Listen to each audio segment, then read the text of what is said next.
Good morning, everyone.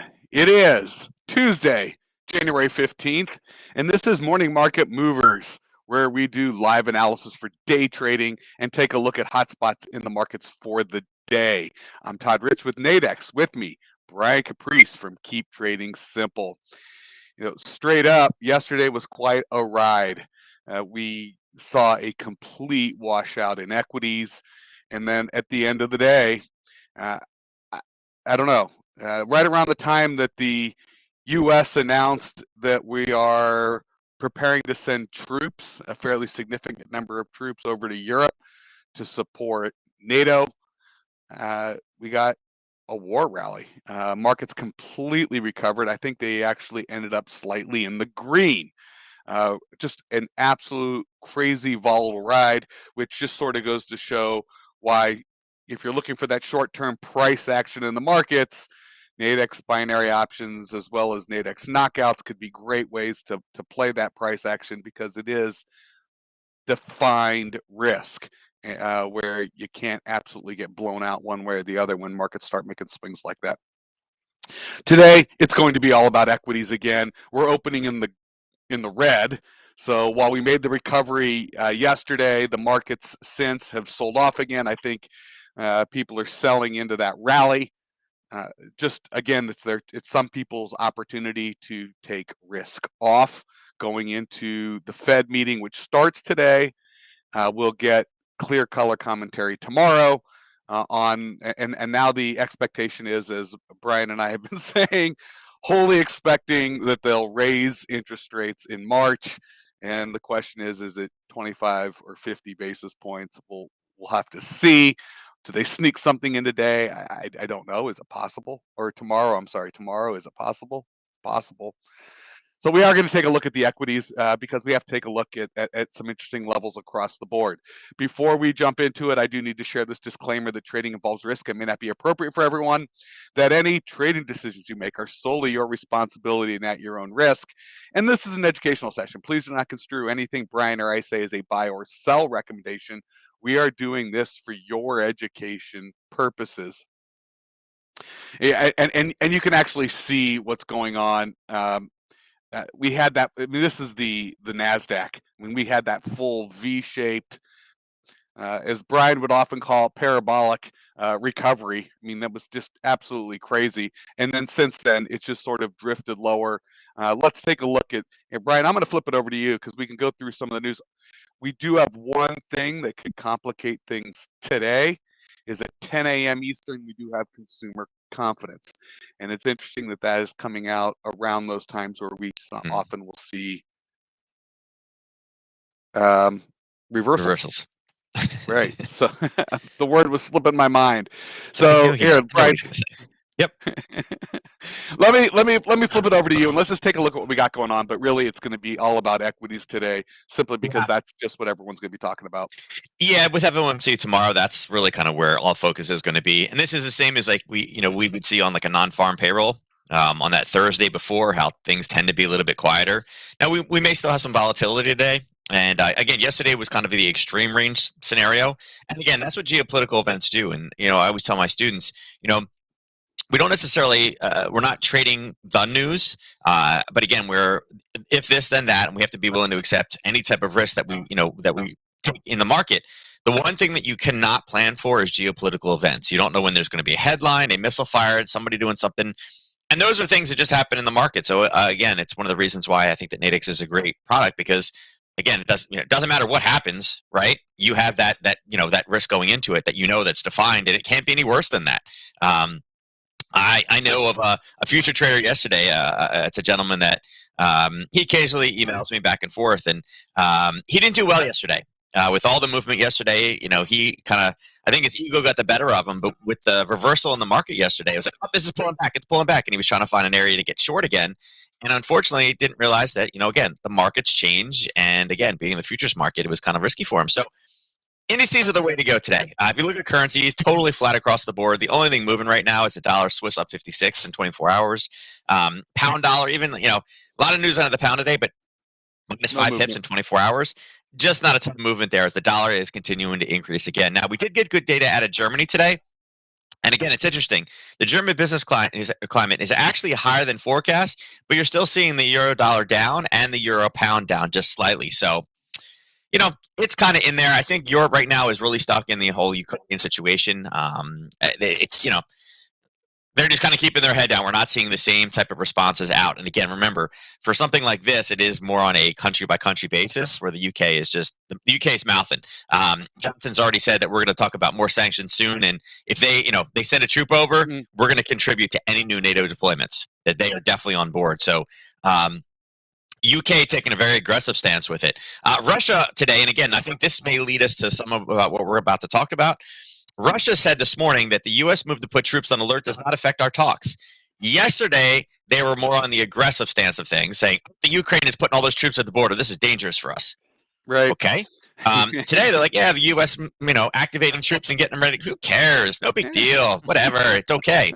So, in the ever kind of bipolar relationship back and forth with, translation with Google Translator, I don't know what Russia's trying to tell us today. I don't know if they're like, we're not scared of the United States. We know you're just saying that or what. Like I said, if this was Israel, they would have already gone across the border because that's how Israel goes. But the Ukraine is just holding firm. We're like, no, we're going to stay here. We're not doing anything. And both sides are kind of staring at each other. So this is actually a positive today. Again, I wouldn't say that this is de-escalation, but it's not increasing anything. And again, whenever there's more troops being sent, if the opposing side is like, yeah, this is not a big deal. I mean, they could have very easily said, oh, this is war. You're going to put more troops there. Now you're definitely trying to invade. I see it. And that's the normal spin we see, not what we're seeing today. Yeah, so not a lot of chest thumping, which is what they would, Putin's known for doing that, right? Mm-hmm. So yeah, when he has to. So I think today's a very interesting setup. So the VIX is up again. Right, it's not as high as what it was yesterday, even from the open. So again, we had this really, really fast pullback, and this is what happens. You start seeing this, and this is where rallies come from. And it's up a little bit, but it's not doing too much right now. And the way that it's looking, although it's up 10, I think today is kind of set up for somewhat of a trap. Everything's in the red, so people are going to look at that and be like, "Yep, I knew it." And we still know that FOMC is occurring tomorrow, but some interesting draws on these charts. So yesterday, here's the ES, and if you remember, we were sitting actually. Let me go back to it. We were sitting. I'm actually going to put a little circle here just so you guys can kind of see. We were actually sitting right here yesterday, right?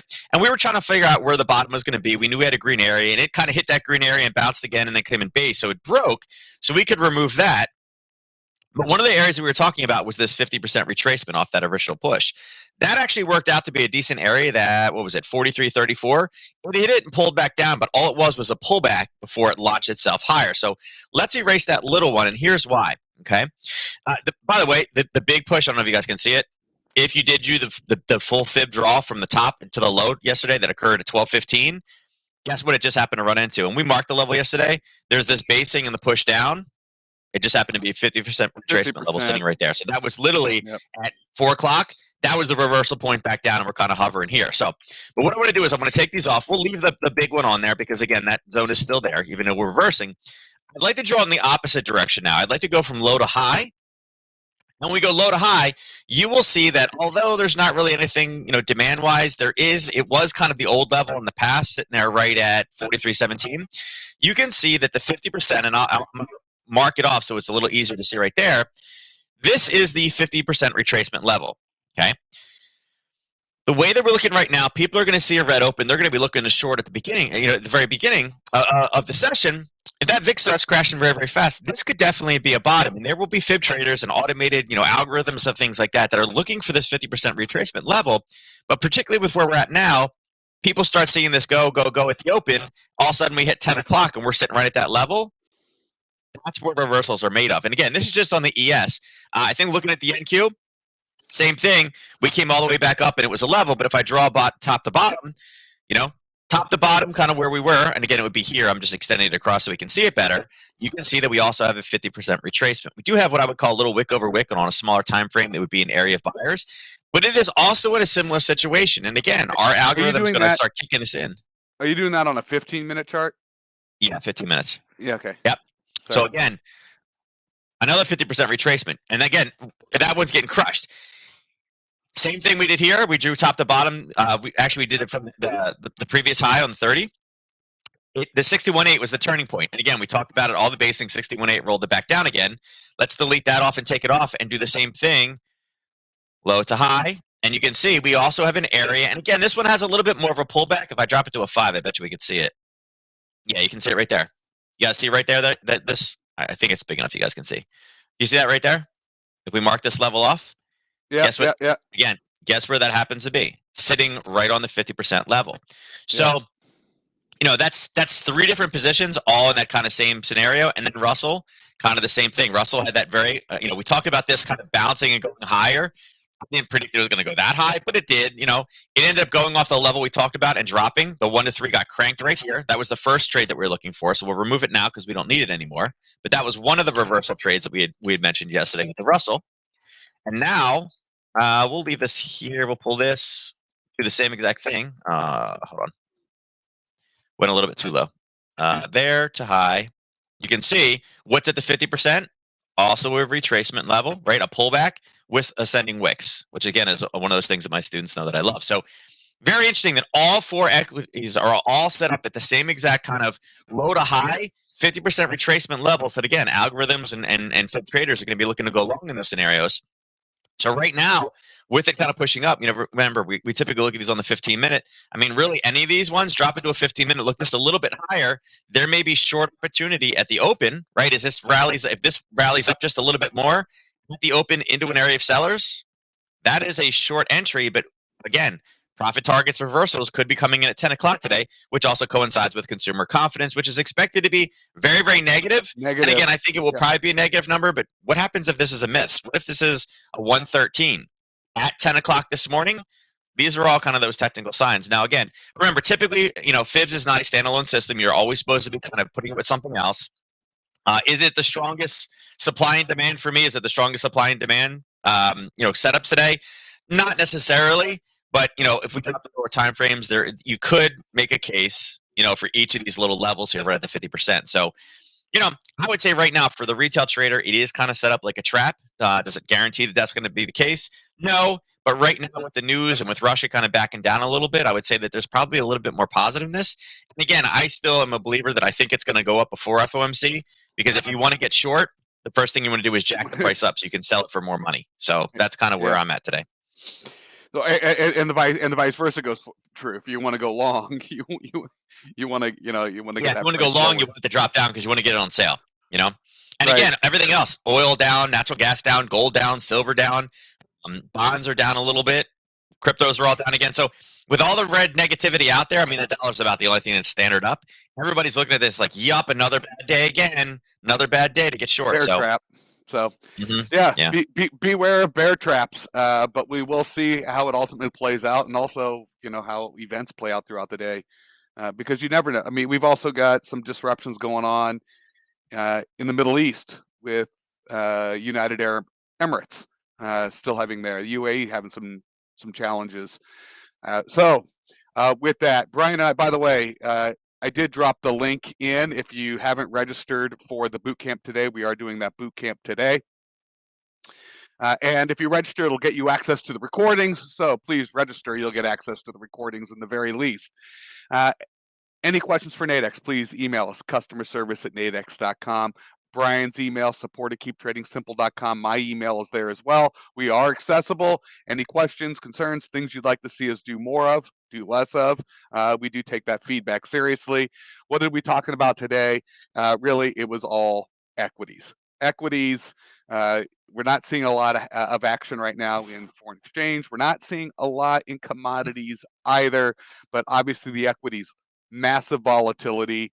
And it's really is people trying to digest what's going on geopolitically, globally, as well as where is the U.S. going to stand with some potential interest rates. And we're still waiting for earnings to come out. Earnings have been a mixed bag. GE earnings weren't so good. IBM earnings were gangbusters. So it is a bit all over the place.